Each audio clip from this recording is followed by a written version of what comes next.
بسم اللہ الرحمن الرحیم۔ سبق نمبر 8۔ زمانہ، خزانہ، ہمیشہ، سفارش، پرورش، سرکار، دربار، نزدیک، باریک، رومال، تالاب، بانات، بادام، رنگین، قالین، خواہش، خوراک، فہرست، بالشت، پالکی۔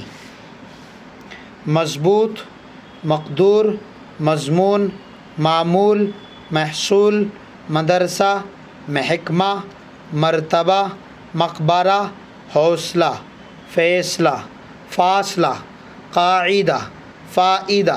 ترجمہ: سرکار کا خزانہ، ہمیشہ کا معمول، فائدے کی خواہش، مدرسے کے نزدیک۔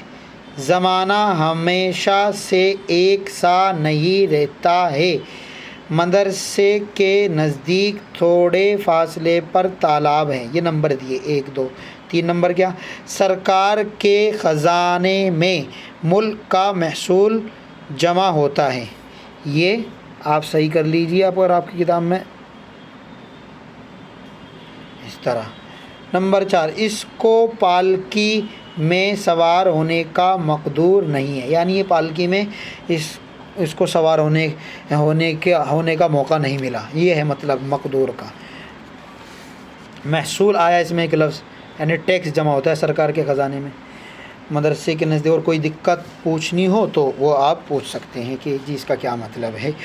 سبق نمبر 9۔ تجارت، زراعت، حفاظت، شکایت، عمارت، جماعت، ضمانت، عدالت، عداوت، نصیحت، ذریعہ، طریقہ، وسیلہ، تماشا، تقاضا، تاریخ، تعریف، تعلیم، تکلیف، تعطیل۔ دستور، قانون، مقدمہ، مچلکا، رعایا، نتیجہ، تعداد، تکرار، تصویر، تدبیر۔ ہم پھر بتا دیں تدبیر تک ہو گیا۔ یہ اردو زبان کی یہ کتاب جو ہے نا، یہ پہلی کتاب ہے اردو زبان کی۔ اس کتاب سے پہلے اس کو پڑھا جاتا ہے۔ اگر آپ نہیں پڑھے تو پلے لسٹ میں اس کے سارے اسباق، ساری ویڈیوز موجود ہیں، ان کو بھی پڑھ لیجئے۔ اور اردو ہماری جان پہچان، ہماری آن بان شان، اس کو محفوظ کیجئے، اپنے لینگویج کو، اپنی زبان کو۔ جی محنت سے کریے گا آپ اس کام کو۔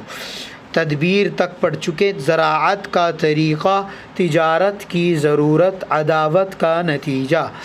نمبر 1، عدالت نے مقدمے کے فیصلے کی تاریخ مقرر کی۔ نمبر 2، عدالت کے سبب سے رعایا کا مچلکا لیا گیا۔ نمبر 3، تصویر بنانے کا طریقہ تعطیل میں سیکھ لو۔ نمبر 4، جو نصیحت نہیں سنتا وہ تکلیف اٹھاتا ہے۔ ایک اور پڑھ لیتے ہیں۔ سبق نمبر 10۔ جی، ایندھن، بیگن، کانٹا، باکا، جھونکا، کھوٹا، پونچا، ٹانکا، مہنگا، پتنگا، بکھیڑا، بھروسہ، سہارا، ٹھکانہ، روشنی، صفائی، زیادہ، ارادہ، آندھی، باندھی، اٹھایا، بگاڑا، چبھویا، باندھا، پکایا۔ گیلا ایندھن، عہدہ بیگن، دھیمی روشنی، آندھی کا جھونکا، صفائی کا ارادہ، چراغ کی روشنی۔ بیگن کس نے پکایا؟ کانٹا کیوں چبھویا؟ خدا پر بھروسہ کرو، گائیں کھوٹے سے باندھ، زیادہ بکھیڑا نہ کر، وہ اپنے ٹھکانے پر جا پہنچا۔ بدن اور مکان کی صفائی ضروری بات ہے۔ آندھی کے جھونکے سے ایندھن میں پتنگا جا پڑا۔ ہمارے 10 لیسن ہو چکے، 10 سبق، اب کل 11 پڑھیں گے۔ اللہ تعالیٰ آپ کو خوش رکھے، عافیت سے رکھے، آپ کی پریشانیوں کو دور فرمائے۔ دعائیں کرتے رہیے، اللہ تعالیٰ مجھے بھی عافیت سے رکھے، اور ہمارے فلسطینی بھائیوں کو بھی اللہ قدم بقدم، دم بدم ان کی مدد و نصرت فرمائے۔ اور کوئی پریشانی ہو آپ اس کو پوچھ سکتے ہیں۔ السلام علیکم۔